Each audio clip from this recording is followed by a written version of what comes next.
Hello and welcome to the Eye, your English news bulletin. I'm Esther. These are the headlines. The first crucial meeting of the Parliamentary Core Committee that was constituted for the Naga political issue headed by the Chief Minister of Nagaland, Nifurio, was held today, July 9th at Rhododendron Hall, Chumukadima Police Complex, Dimapur. Russia's Sputnik V vaccine has arrived in Nagaland on July 9th, which has been procured by Faith Hospital in Dimapur. 2 doses set to cost at Rs 2,290.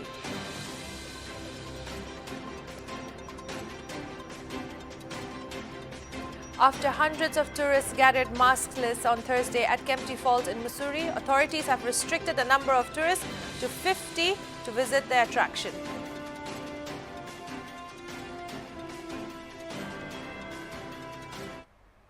Now for the news in details. As reported earlier by HornbillTV about Sputnik V, the Russian vaccine has arrived in Nagaland on Friday.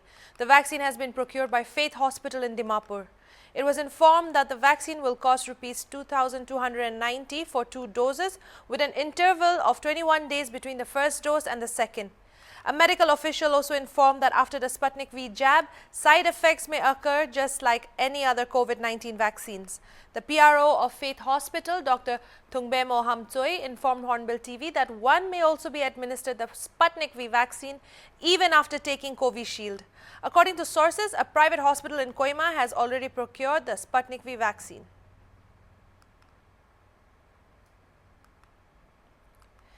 The crucial meeting of the Parliamentary Core Committee that was constituted for the Naga political issue headed by the Chief Minister of Nagaland, Nifurio, was held today, July 9th at Rhododendron Hall, Chumukadima. The Core Committee also consists of Deputy Chief Minister Yantungo Patton and Leader of Opposition T.R. Ziliang of the NPF. It was informed that the meeting adopted a 5-point resolution. Let's have a look at the details. The Core Committee appealed to the negotiating parties of the Indo-Naga political dialogue to resume the peace talks with a positive approach of mutual respect for each other by setting aside preconditions in the greater interest of the people's cry for long-term peace and in order to move forward under a positive environment that is conducive to finding a political solution at the earliest time possible. The Core Committee further appealed to all Naga political groups to make serious efforts towards unity and reconciliation. The constant antagonism against each other, especially in public space and the media, is sending out a wrong message to the masses, considering the fact that all are pursuing the same aspiration of peace and political solution, it stated.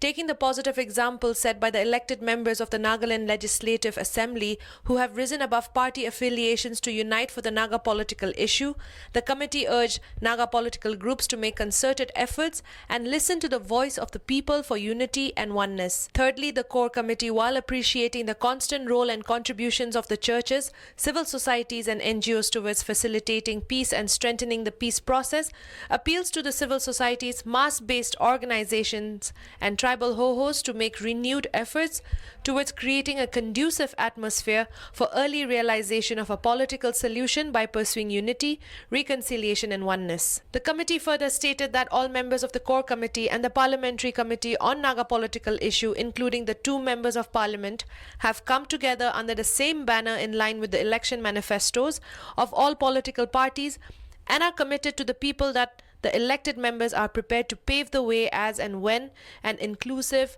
honorable and acceptable solution is arrived at.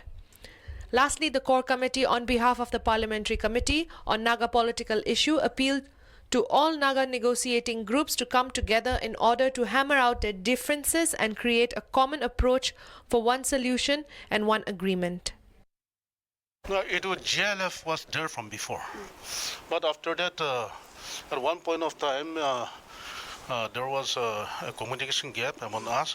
But now, Parliamentary Committee on this Naga political issue, this Core Committee was constituted recently. Yeah, that was constituted, including that is all the elected members and then including both the MPs. Actually, everybody wants a solution, but we want our people also come to we want unity. Exactly. We want them to come together so that bring solution. Because we cannot continue like this. And then even if there's any differences, then we have to hammer out. So likewise, we are showing an example that even for us also, irrespective of these political party affiliations, we have all come together, irrespective of party affiliations, forgetting our petty politics. So in the same way, we appeal to each and everyone, the Naga National, this political group also, everyone also to come together. Like us, what we have also come together for a solution. Yes. And then the civil societies, the churches, and other all organizations also, we appeal to them to continue their efforts so that to bring our people together. And that we bring an early solution. And then we have also appealed to them to resume the talks immediately, because for quite some time there is no more talks. So now we want them to resume the talks at the earliest. Yeah. The Nagaland Board of School Education stated that it had notified to its registered schools on how the school should conduct the online classes and academic activities. Assessment guidelines for the schools to make continuous assessments in parts and submit the consolidated marks secured by the students were also given. However, it has come to the notice of the government that some schools are not adhering to the guidelines given by the board and conducting assessments at a stretch of 3 hours duration with an examination routine. Therefore, the board has notified once again that schools must follow the given assessment guidelines 2021, failing which appropriate action shall be initiated against the erring schools. In a recent child abuse case of one 11-year-old girl by a lady in Mokokchung, sources have informed HornbillTV that the accused has been booked under Section 323 of the IPC and Section 75 of the Juvenile Justice Act. It was also revealed that when the police went to arrest the accused at her residence after the court issued the warrant for her arrest, she fainted and is currently admitted in the hospital for possible general weakness. During the filing of this report, a source informed that the accused has been released on bail on medical grounds and court is yet to set a date for summoning to take the case forward. Further, Childline Mokokchung has informed that the child is in the care of the NGO and will be reunited with family soon. 6 terrorists, including 3 from Lashkar-e-Taiba, were killed in 3 separate encounters with security forces in Kulgam, Pulwama and Rajouri on Thursday. Soldiers, including a junior commissioned officer, were killed in a fierce gun battle in Rajouri while they were foiling a major infiltration bid along the line of control, officials said. The terrorists opened fire and lobbed hand grenades at the search and destroy patrols, seeking proactive engagement with the terrorists in Dadal forest area, leading to a gun battle in which 2 terrorists from Pakistan were killed, the spokesman said. 4 militants, including 3 from Lashkar-e-Taiba, were killed in 2 separate encounters with security forces in South Kashmir's Pulwama and Kulgam districts. Based on specific input about the presence of terrorists in the Puchal area of Pulwama, a joint cordon and search operation was launched by police, CRPF and the army on the intervening night of Wednesday and Thursday, a police spokesperson said. In the operation, Naib Subedar Srijit M and Sepoy Maruprolu Jaswant Reddy received fatal injuries.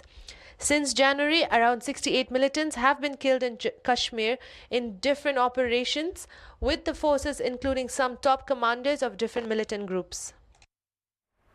In the interest of public safety, Deputy Commissioner Pek Razovole Dozo has informed that there will be total restriction of traffic movement between Porba and Sakraba village area from 7 p.m. to 6 a.m. from 12th July till the 17th of July. He stated that the restriction is necessitated to facilitate speedy completion of 2-lane works of Futsero to Pek Road. The general public have been advised to avoid travelling in the aforementioned stretch during the stipulated time for safety.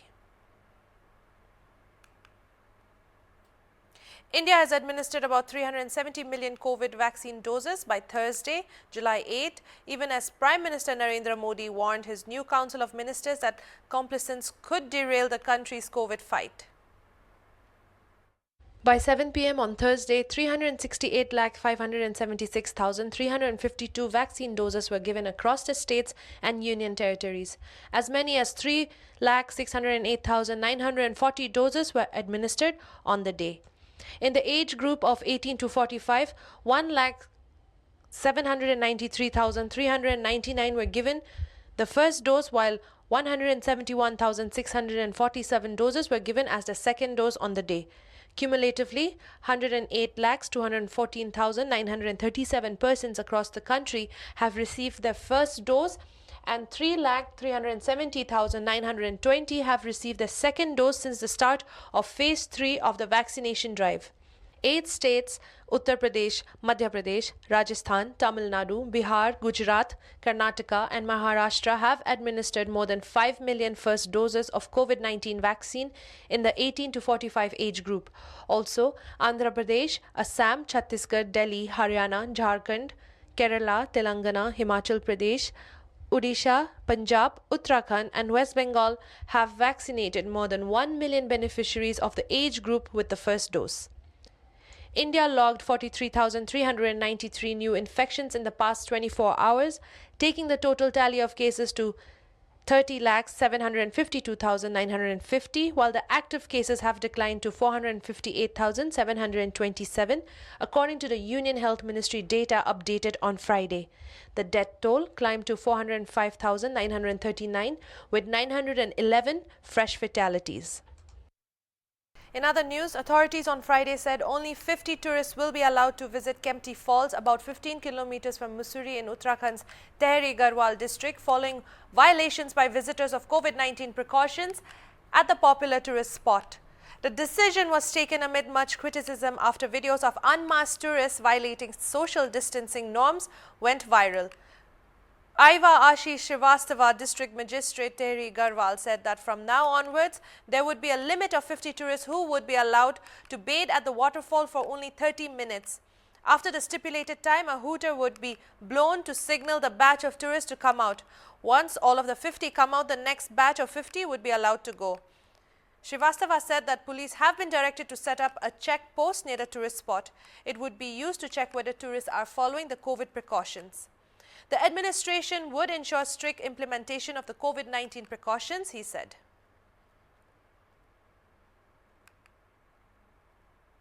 Ahead of resuming flight services to the United Arab Emirates, airports in India are preparing contingency measures to cut the spread of the coronavirus disease in their premises, reports said, adding that a rush of passengers headed for Dubai and other parts of the Gulf nation is to be expected once the flights become operational. According to a report by Gulf News, the international airports at Mumbai and Hyderabad are gearing up from the UAE flight services equipped with rapid PCR and lab testing. Flights to Dubai were set to resume on June 23rd but were later rescheduled owing to the coronavirus disease situation. The UAE first suspended air travel to and from India in April as the latter battled a devastating second wave of COVID-19. The ban was later extended till July 6th. According to the latest updates, flights from India to Dubai and Abu Dhabi are set to resume on July 15th and July 21st respectively. The Mumbai airport is keeping its premises sanitized at all times and also instituted a rapid PCR testing facility that provides results in just 13 minutes. On the other hand, the Hyderabad airport too has partnered up with Map My Genome, a COVID-19 testing lab certified by the Indian Council of Medical Research and the National Accreditation Board for Testing and Calibration Laboratories, the report said, adding that the coronavirus testing facility at the Hyderabad airport will operate 24 hours a day, all 7 days of the week.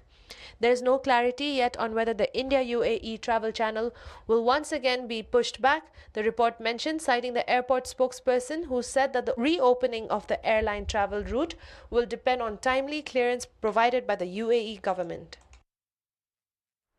The Department of Public Health Engineering Kifre Division marked the launch of Azadi Ka Amrit Mahotsav ahead of 58 weeks of the 75th anniversary of Indian independence on 6 July. Marking the anniversary, the department organized cleanliness drive and tree plantation activities at main water source at Yingshikure village under Kifre division. The department officials along with village community took active participation in the drive. The department stated that such events would continue till 14th August and would be conducting various activities in the coming days. The officials expressed their gratitude towards the village community for their active participation and also encouraged them to continuously check their water source in order to consume safe water.